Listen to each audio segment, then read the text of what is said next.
Bismillah ar-Rahman ar-Rahim. Assalamu alaikum. Welcome to the 23rd session of Discovering Islam. Uh, in the last session, I completed the discussion on beliefs. The discussion on beliefs can never get completed, but obviously you've got to take a decision that that's about it. Let's move on. So my last session was on the last of the three uh, classes on belief in prophets. Now I move on. Uh, you read the Quran and you learn about the fact that the Almighty is mentioning most clearly that if there are any two conditions that an individual has to satisfy in order for him or her to be eligible for the all important eternal life of reward of the paradise, those two conditions are belief and good deeds. So we have to start a discussion on the next part, that is the good deeds. Iman, Amal Saleh. Uh, I did mention my understanding in one of the sessions uh, much earlier on that this expectation of Iman and Amal Saleh is not an expectation from Muslims only. It is an expectation from all humans. It is actually an expectation which, if properly understood, I believe will solve many problems, riddles of this life. Uh, However, in order to understand uh, the Almighty's expectations properly, we have to paraphrase the expression Iman and Amal Saleh. I strongly believe that in most cases, this paraphrasing exercise has to be done. You need to genuinely understand what exactly is the Almighty expecting, um, given what He has said and given the context of our world. And honestly, this understanding, this critical appraisal, this analysis is an ongoing process. And I mentioned that in one of my sessions that if you believe, this thought process has to continue. Why? Because your belief must explain the world that you're living in. After all, what is your belief? Your belief is that we have all been created by God, by one creator. And behind our creation, there is a purpose. How is it possible that if you come across some experience, some incident, some accident, some question, some puzzle in your life, which is threatening to take away from you your understanding, how is it possible you'll not think about it? You'll not worry about it. You will not read about it. You will not talk to people about it. You will not pray to the Almighty about it. So, what I'm trying to say is that if you paraphrase Iman and Amal Saleh, what it means to me is that Allah has set forth two conditions for an individual to be eligible to be successful in the next life. One is Iman, which is intellectual honesty. And Amal Saleh is morally upright behavior. This explanation, I believe, satisfies all different possible scenarios that you can think of in life of all humans. But obviously, it's something that needs to be talked about over and over again. And we need to, what is called, internalize it. We need to understand and absorb it, digest it, feel comfortable with it. Okay, so Amal Saleh. After Iman, there is this Amal Saleh. if I translate it correctly, literally, you know what is Saleh? Saleh is right, appropriate, correct. Uh, this word has been used in this particular meaning in the Quran in some passages. So, for instance, the brothers of Yusuf alayhi salam, uh, while talking to each other, conspiring against their brother Yusuf alayhi salam, they plan that, look here, let's get rid of Yusuf. Let's kill him, or throw him, abandon him somewhere, leave him at some place from where he cannot return. And فَتَكُونُوا مِنْ بَعْدِهِ قَوْمًا صَالِحِينَ. After him, you will become a nation salihin. They didn't mean that you'll become good people, pious people. Your condition will improve. Your condition, your status in the eyes of your father is going to be what you expect, right? Likewise, there is a verse in Surah Al-Araf which says that, what happens to humans is that when they get married and they are about to have a child, they pray to the Almighty that if in atahuma salihan, if they give them a healthy child, saleh, then they're going to be thankful, grateful to him. So the expectation of the Almighty is that after having believed, we do amal saleh. Our conduct should be correct, appropriate, befitting, the way a good human should be. So the implication is that we all humans have come to this world with an understanding from the Almighty already there in our nature as to what is the right conduct. It is therefore when we do something wrong, we feel bad about it. I mean, why do I feel bad about the fact that I tell a lie, or if I say something wrong, if I harm somebody? The reason is that there is within me this system which corrects me, self-correcting system. And that is what enables me to know what is correct behavior. Okay. So as I said, number one point is that both are conditions. It is something that the Quran mentions again, over and over again.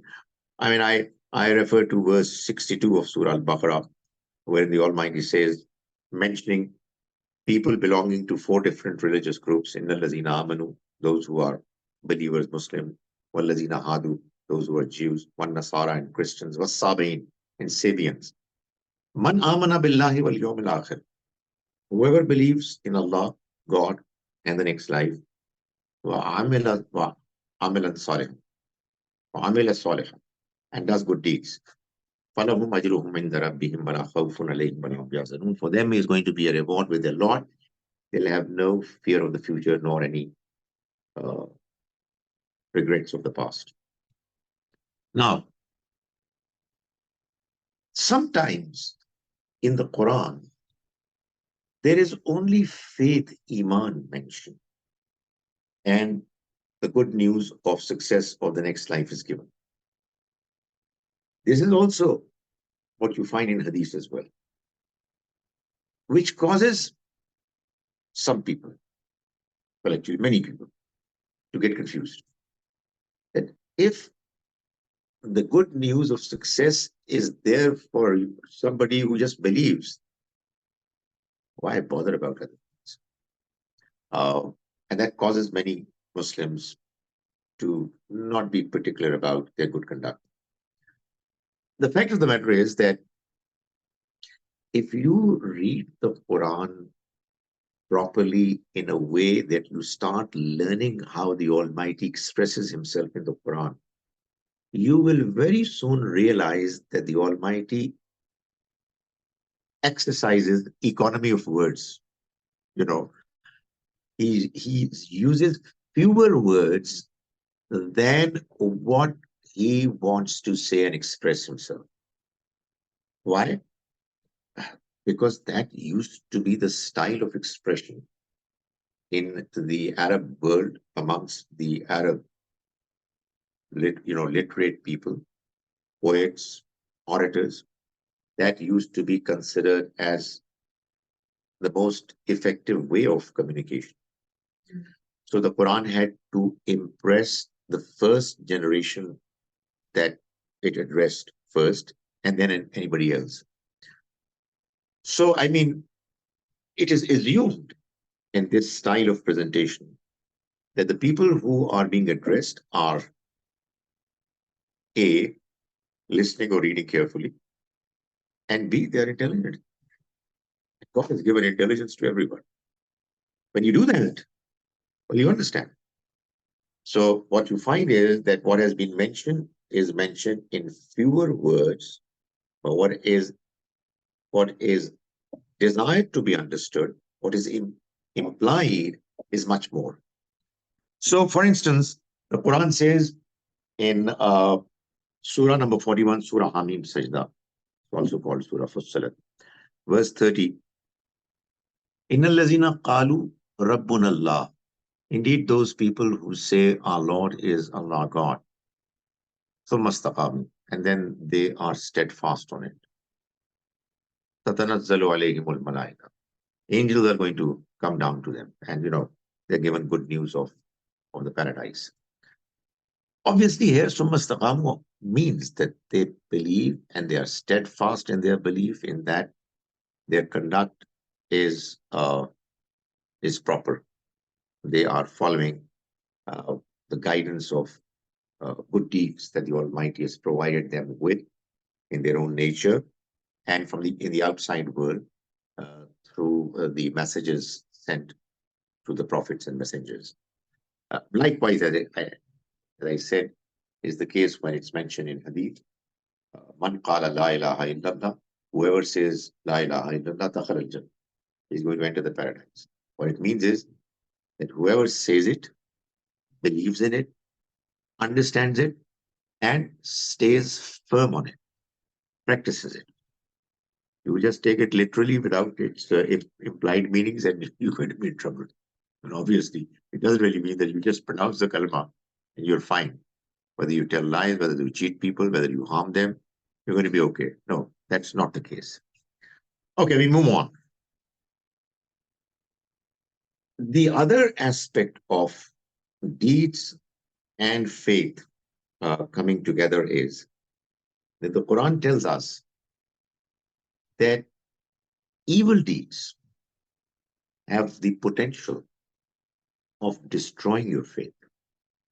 So a person, no matter who he is, whatever his name, his religious background, his real, true, genuine faith gets destroyed if he is not particular about his deeds. So, for example, in Surah Al-Furqan, Surah number 25, verse 70, when the Almighty is talking about the three most prominent sins that a human can possibly commit, it talks about A, shirk, ascribing partners with God, then murder, qatl, and then zina, extramarital physical relationship. Having mentioned about all three of them, the Almighty says this sin, if it is committed and is continued with, is going to lead the individual to the hell. And then goes on to mention the exception. Illa man taba, except for the one who does tawbah, the one who repents. Va amana, and believes. Va amila amalan salihah, and does good deeds. I mean, it should have been enough for the Almighty to have said that, except for the one who repents and does good deeds. But he said, amana. Why? Because honestly, I mean, you do something seriously wrong and you still believe in God the way he needs to be believed in.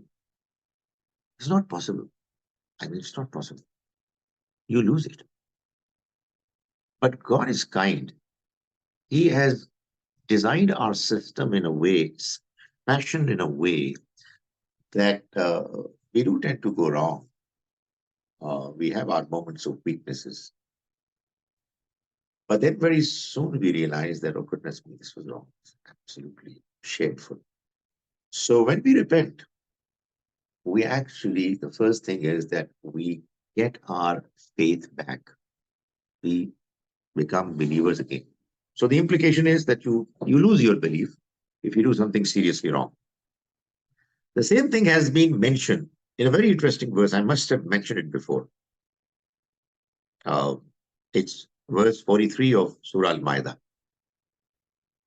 The verse says that, talking about the scenario in the society of Medina at the time when the Prophet ﷺ was there were believers, Muslims, and there were Jews as well. Many of the Jews had not believed in the Prophet, and yet they would come to him, some of them would come to him, requesting him to decide their matters, their disputes, take decisions. The Almighty has given this option to the Prophet, whether he chooses to decide about them or not, it's up to him. However, if he chooses to take a decision, decide in their disputes, then he must decide on the basis of justice. But this verse 43 says something very interesting. By the way, Prophet, why do they come to you? Why are these Jews coming to you to get their disputes settled by you? Find the home Torah, even though they have Torah with them. Fiha hukmullah. In it, there is God's decision. So, why are they coming to you? They don't believe in you as a prophet, and they believe in the Torah to be their book, the book of God. And in it, God has decided. And the verse goes on to say that if they come to you despite that, they're not believers. They don't believe. They don't believe in Torah. So, I mean, you have the book with you. The book is deciding for you. You claim that it's from your God, and yet your behavior is otherwise, then you're not believers. Another verse is verse number 3 of Surah Al-Munafiqun, wherein the Almighty mentions that the hypocrites who actually were Muslims. The first verse of Surah Al-Munafiqun says, these hypocrites are the ones who say, Nashhadu innaka la Rasulullah. We testify the fact that you are God's messenger. That is what a Muslim is. That is, the kalama, the statement that we make as believers. The Almighty says, Wallahu ya'lamu innaka la Rasulullah. Allah knows that you are his messenger. Wallahu yashhadu. But Allah testifies innal munafiqina lakazibun, that these hypocrites, they are liars. And they're making that statement, they're lying. They don't mean it. And in the third verse, the Almighty says, you know what has happened to them? Zalika bi'annahum amanu summa kafaru. This happened to them because they believed and then they disbelieved. They did not declare that they are not believing. That's not the kind of disbelief that the Quran is talking about. They disbelieved through their conduct. Zalika bi'annahum amanu, they believed. I mean, when the Almighty says believe, it actually means that they felt within themselves that this man is God's messenger. I mean, we can see that. Then they disbelieve. When, each Quran is very clear about the fact that each one of us, when we believe, it's then that we are tested. We go through a process of being tested by the Almighty. And then we show through our conduct whether we actually believe or not. So these hypocrites were the people who believed and then they disbelieved. But طُبِعَ عَلَى قُلُوبِهِمْ, and their hearts were stamped, they were closed. فَهُمْ لَا يَفْقَهُونَ, and now they don't understand. They don't understand means, I mean, they do understand that 2 plus 2 is 4. They do understand that. But they don't understand this life in the light of faith. You know, there's this understanding where you say, okay, that accident took place. Oh, Allah, it was Allah's will, His decision. They don't understand that. They do not explain the world around them through through the eyes of faith. So, why? Because their conduct was not befitting, was not proper. Next thing that I want to say is, the next point I want to make is something similar to the earlier one, that, bad deeds cause, to begin with, our faith to fluctuate. So it's not that a person becomes a kafir, disbeliever, after one believes overnight, just merely on doing something wrong, and it all collapses. No, that's not the case. And by the way, we've got no right to say and declare anybody as a kafir. It's just the Almighty, telling us that's something that we need to be very strongly careful about. So, the Quran says that if you do things wrong, your faith begins to dwindle. There's fluctuation. It declines. It threatens to disappear. And obviously, that's when you should be careful. You should start worrying. So, one of the verses I must have mentioned earlier is verse 167. This is Surah Al-Imran, the third surah, wherein the Quran is talking about some weak Muslims, some hypocrites, who, at the time of the Battle of Badr, when they were asked why did they not participate in the battle, and they said, we didn't know. We had no idea. And they were lying. Sadly, unfortunately, people, they bring in excuses and they think they're very smart, even though they're just cheating. And they don't know that they're cheating nobody else except themselves. So this is what they said. And the Quranic comment on it is, Hum lil kufri yawma izin aqrabu minhum lil iman. They, on that day, were closer to kufr than they were closer to iman. So, I mean, if you look at it like a continuum, iman, kufr, there is this territory which either brings you closer to iman or to kufr. They were closer to kufr when they were telling this lie and deceiving, than they were closer to iman, which essentially means the same thing as I've been mentioning, that you do things wrong, you are indulging in yourselves in vices, and you are drifting away from faith, iman, towards kufr. On the other hand, the Quran also tells us that iman is lifted by good deeds. You do good deeds, and your faith, it increases, it strengthens, and it gets lifted. So there is a verse in Surah Al-Fatir, Surah number 35, verse 10.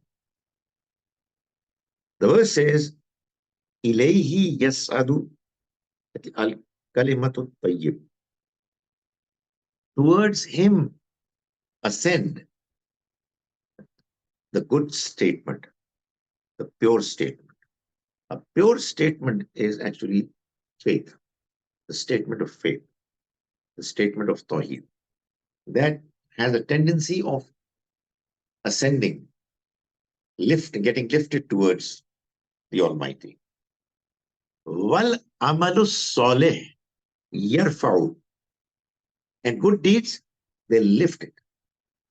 So in other words, uh, the good statement, the statement of faith, has a tendency of being inclined towards God. It has that direction, but it is lifted to be taken closer to Him by good deeds.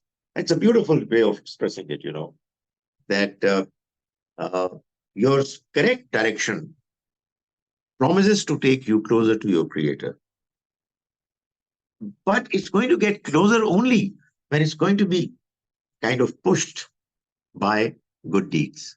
So that's the relationship. That's what good deeds are. Uh, Another aspect of the relationship between the two seems to be that, you know, Iman is primarily the understanding of the reality of this life. It's something that you get through honest thinking, and obviously your proper understanding and conduct. But it can also become a part of your system, your personality, if you are genuinely doing good deeds. This is something interesting. I'm quite often uh, intrigued by this whole experience that I have with many Muslims about whom I get a feeling that they're not intellectually inclined to understand their religion, but they're very passionate. You must have seen many people, they don't understand the Quran, but they're very deep into doing good deeds. Uh, there was a time I felt that probably, how can mere act of doing good stuff take you to faith? Because faith is something probably intellectual, it's something that has to do with your understanding, your feelings. Uh, but it seems that the Quran is telling us that, if you do good deeds, you can get faith. Now, it's interesting. How can you explain it? I think faith comes to you uh, through at least two different windows. One is, your contemplation, your thinking, you struggle to know the truth. But it seems that there is another window, which is not necessarily intellectual. You know, there has to be some element of intellect in it, but it comes later. It has to do with your sheer, pure, sincere performance. That's about it. And you start getting that feeling. And obviously, the Almighty's text and what good people say, they bring faith to you. You start believing and believing properly. So in Surah Al-Hujurat, Surah number 49, the Quran says to begin with, verse 14, قالت الأعراب آمنا. These Bedouins say that we believe. They claim that we believe. People who, you know, had never seriously thought about religion, religious matters, they just came to the fold of Islam because of the sheer power of Islam. Islam had become a real, genuine, strong, political reality. So they had no choice. So they used to uh, make this claim that Amanna, we believe. The Almighty said, Qul, tell them, Lam tu'minu, you don't believe. Walakin qulu aslamna. Instead, you say that we have become Muslims. We have accepted the invitation to, to be obedient. That's it. You do not believe. The Quran says in the later part of the verse, وَلَمَّا يَدْخُلِ الْإِيمَانُ فِي قُلُوبِكُمْ. Iman has not entered your heart. Thereby clarifying that Iman actually is here, not entered your heart. However, if you continue to do good deeds, in tuti'u Allah wa rasulahu, if you continue to be obedient to God and His Messenger, La yalitkum min amalikum shay'a. Your deeds are not going to go waste. You know, they're going to be accepted. And then later in verse 17, the Almighty says, they're trying to create an impression that they have favored you by believing. Tell them, you've not favored God or His Messenger. Yamunnuna alayka an aslamu. They're trying to, tell you that they have favored you by becoming Muslim.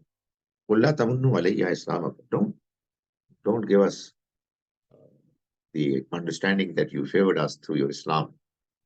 Instead, it is Allah who has favored you. An hadakum lil iman, that He has guided you towards faith. Now, this guidance is actually not the guidance of intellectual understanding, because they were not inclined. They were just there becoming obedient. So the idea is that, even if you don't understand, there are people, you talk to them, they say, please don't talk to us about these matters, we get confused. We don't understand. So spare us from these discussions. Just let us do what is right, and we will do it. And the Almighty is also saying that this can also lead you to faith. It's a completely different channel window, but I think it is there. So, we should respect it. I mentioned it earlier that good deeds are universal. The understanding of what are good deeds is not something which is a specialized understanding of some people. It's universally available all over. All universally shared, understood moral principles are what good deeds are. I did mention this experience of mine that I had in India, where when I delivered a lecture on ethical principles, moral principles, and I just mentioned what was there in Surah Bani Israel, verse 22 to 39, without mentioning that I'm reading from the Quran. And there was something like 400 people, and most of them were Hindus.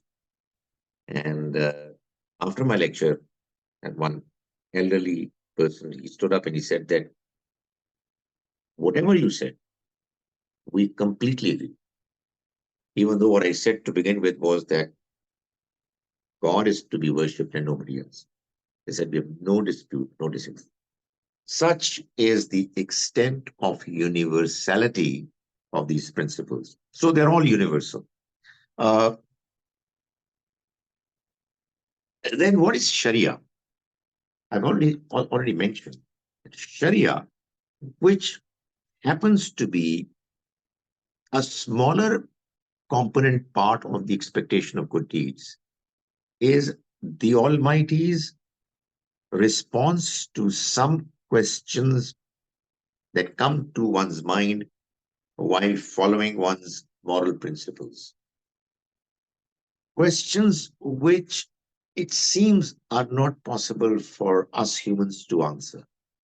We have our limitations, our intellect, our understanding is limited. We get biased. So we cannot imagine what exactly could be the right answer to certain questions.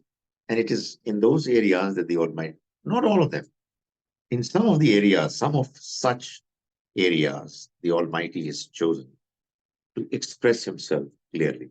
That is what Sharia is, which is also called Kitab. So that is how it is. And I mentioned it that there is this verse in the Quran 4 times repeated.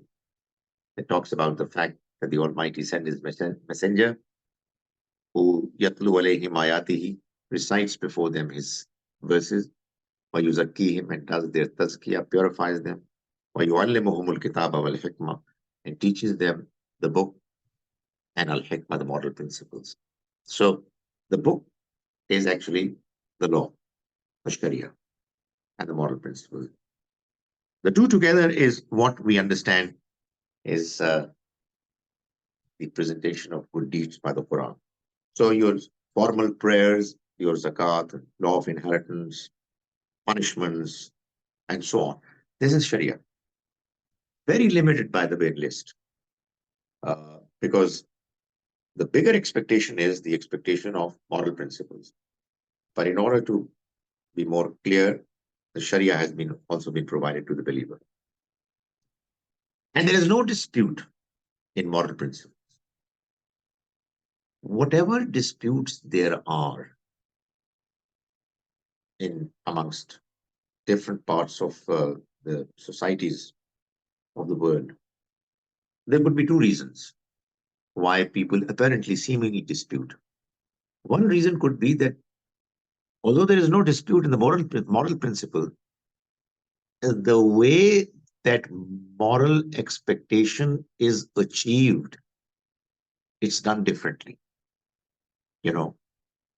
For instance, it's a moral principle that if there are people who are suffering and they are poor, they need to be helped.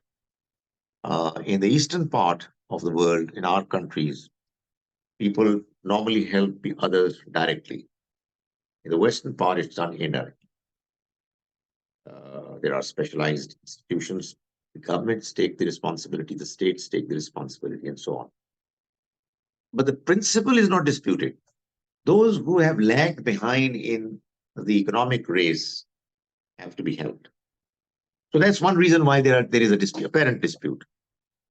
The other reason why there is a dispute is that moral principles, despite being universal,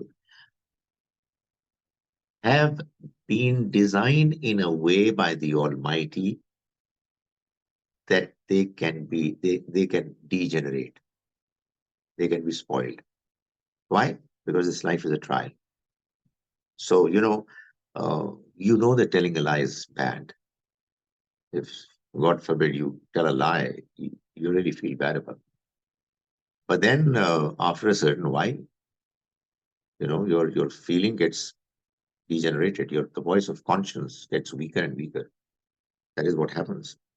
So in different parts of the world, sometimes you will find that some moral principles which are so very clear to you are not being taken seriously in other societies because of a long process of degeneration, gradual, slow process of degeneration that has taken place in the society.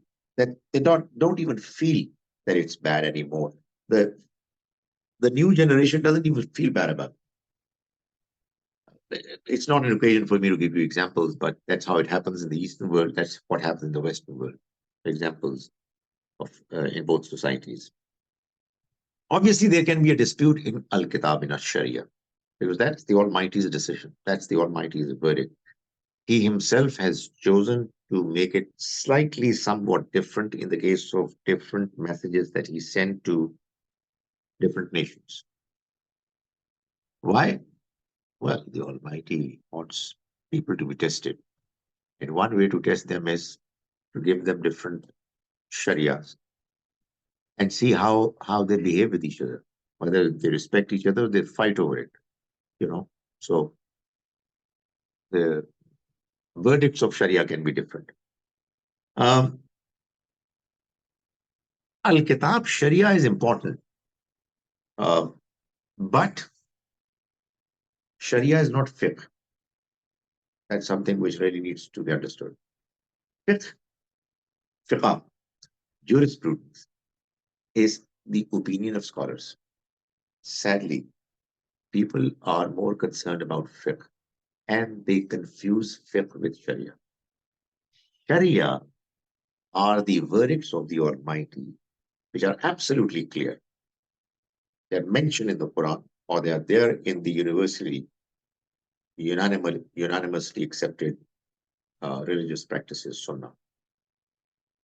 Fiqh can be different, but sadly, many Muslims are more interested in fiqh and they fight over it. So fiqh is not Sharia, and therefore there are differences of opinion. There are many fiqh that are simultaneously being practiced amongst Muslims.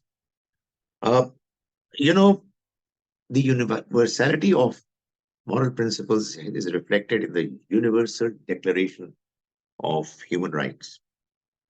They're all based on the understanding of morality. I mean, somebody might ask, who are you to say that? Nobody disputes. In many cases, there are some areas where obviously there are questions, but in most cases, there's no dispute because, I mean, you don't have to ask anyone. Everybody has a right to live. Everybody has a right to express himself, and so on. So it's so universal that we now have a declaration which is not disputed, except for a few parts where, for understandable reasons, there are differences. The last thing, when we talk about Islam, the religion Islam, actually, Islam is the religion brought by all prophets. But the same expression, Islam, the word, the name we use for the final message, the message brought by Prophet Muhammad sallallahu alaihi wasallam. Although, as I have been saying, God's religion is based on Iman, faith, and good deeds, Amal Saleh. However, there are four peculiarities of this last message, which make you different from others. And if somebody else wants to join you, you will have to be a part of those four peculiar, distinct expectations of the Almighty. They are the practices which make a Muslim different from others. We should not be fond of making ourselves look different from others. We are all the same.